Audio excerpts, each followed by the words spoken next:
எங்கள மாதிரி வாழக்கூடாது.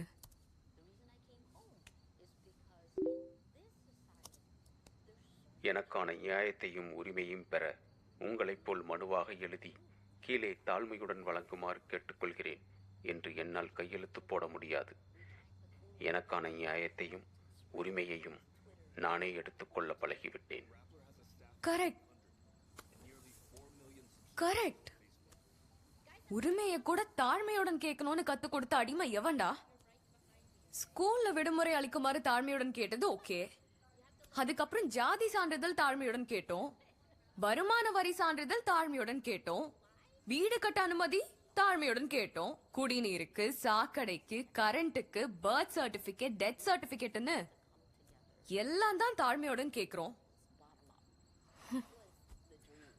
எல்லாரும் இந்நாட்டு மன்னர்கள்னா மன்னர்கள் எதுக்குடா தாழ்மையுடன் கேட்கணும்?